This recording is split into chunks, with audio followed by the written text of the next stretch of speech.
Good morning everyone, I am JQ Austria and for today I am going to discuss and share my insights regarding on the classifications of taxes.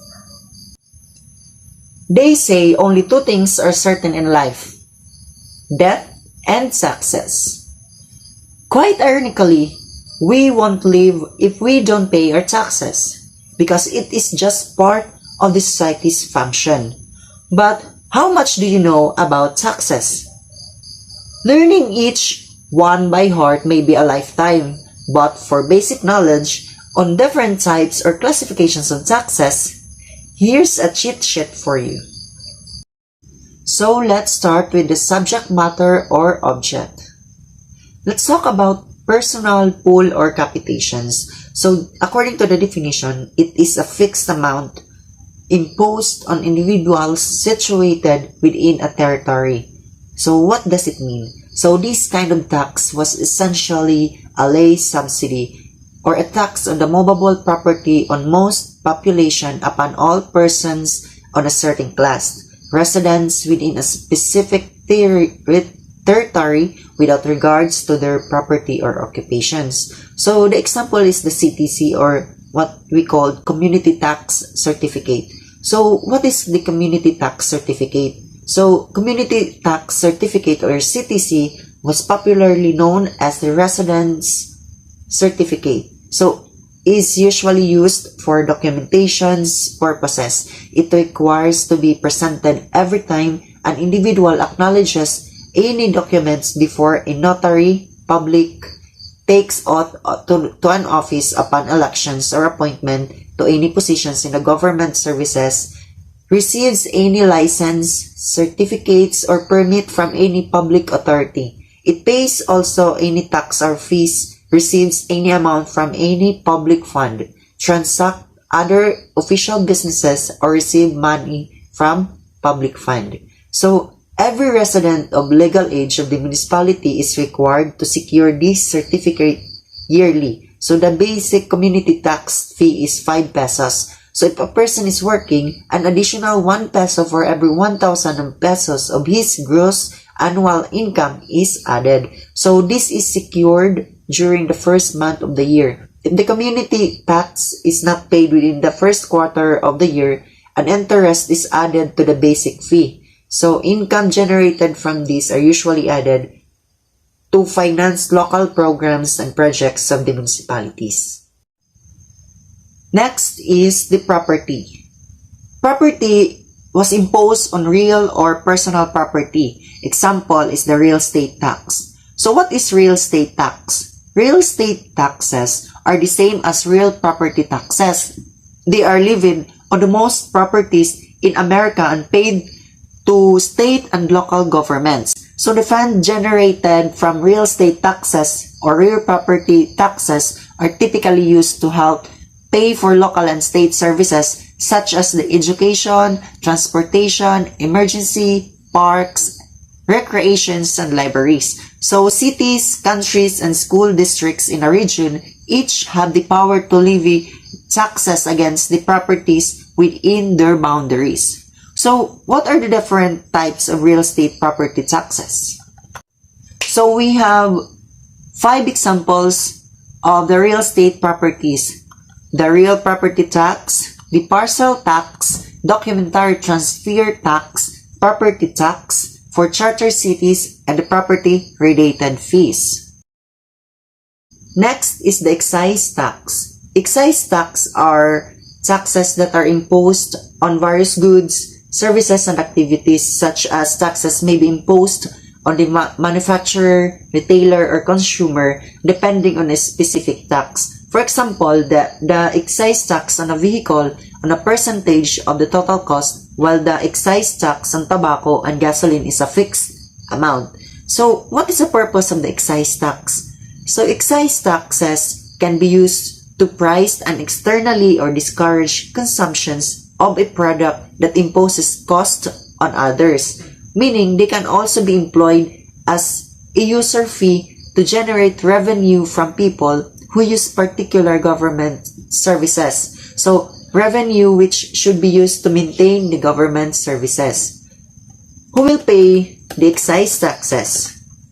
Excise taxes are primarily taxes that must be paid by businesses, usually increasing prices for consumers indirectly. So excise taxes can be ad valorem or paid by percentage or specific cost charged by unit.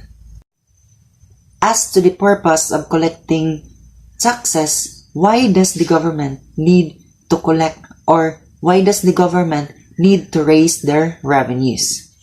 Simply because the governments need to collect revenues able to provide funds or property with which to promote the general welfare and the protection of its citizens and to enable it to finance its multifarious activities. While for the special or regulatory tax, this is imposed primarily for the regulations of useful or non-useful occupations or enterprises, and secondarily only for the purpose of raising public funds.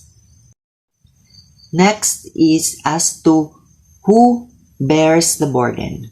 First is the direct tax. Second is the indirect tax. So direct tax is which taxpayers cannot shift to another. Example is the community tax. A direct tax is a tax that a person or organization pays directly to the entity that imposed it. So an individual taxpayer, for example, pays direct taxes to the government for various purposes, including income tax, real property tax, personal property tax, or taxes on asset. Meanwhile, indirect tax is which is the part of the purchase price or the value-added tax. So GST is known as the Goods and Services Tax. It is an indirect tax which has replaced many indirect taxes in India, such as the excise tax, a duty, VAT, services tax, and many more. So under the GST regime, the tax is levied at every point of sale. So in the case of intrastate sales, central GST and state GST are charged. The difference between direct and indirect taxes is that direct taxes are non-transferable taxes paid by the taxpayer to the government, and indirect taxes are transferable taxes where the liability to pay can be shifted to others. So income tax is a direct tax, while value-added tax or VAT is an indirect tax. So if we are going to compare direct and indirect taxes, is that direct taxes is that the burden of tax cannot be shifted in case of direct tax, while in indirect taxes, the burden of tax shifted for indirect taxes. And one thing is that in direct taxes, it is paid directly by person concerned, while indirect taxes, it is paid by one person but he recovers the same from another persons. For example, a person who actually bear the tax, ultimate consumers. Some major types of direct tax includes the income tax, which is levied on and paid by the same persons according to tax brackets as defined by the Income Tax Department. Next is the corporate tax, which is paid by the companies and corporations on their profits. And next is the wealth tax, which is the value of property that a person holds. And last is the state duty, which is it is paid by an individual in case of inheritance. While some types of indirect taxes are the excise duty, which is payable by the manufacturer who shift the tax burden to retailer and wholesaler, and the sales tax, which is paid by a shopkeeper or retailer who then shift the tax burden to customer by charging sales tax on goods and services. So as for the rate or graduation, it's either a regressive tax, a proportional tax, or a progressive tax. So basically, a regressive tax system levies the same percentage on products or goods purchased regardless of the buyer's income and is thought to be disproportionately difficult on low earners. Meanwhile, a proportional tax applies the same tax to all individuals regardless of the income. And lastly, a progressive tax imposes a greater percentage of taxation on higher income levels. So operating on the theory that high income earners can afford to pay more. For the regressive taxes, the low-income individuals pay a higher amount of taxes compared to a high-income earners under a regressive tax system. Why? Because the government assesses tax as a percentage of the value of the asset that a taxpayer purchases or owns. So this type of tax has no correlations with an individual's earnings or income level.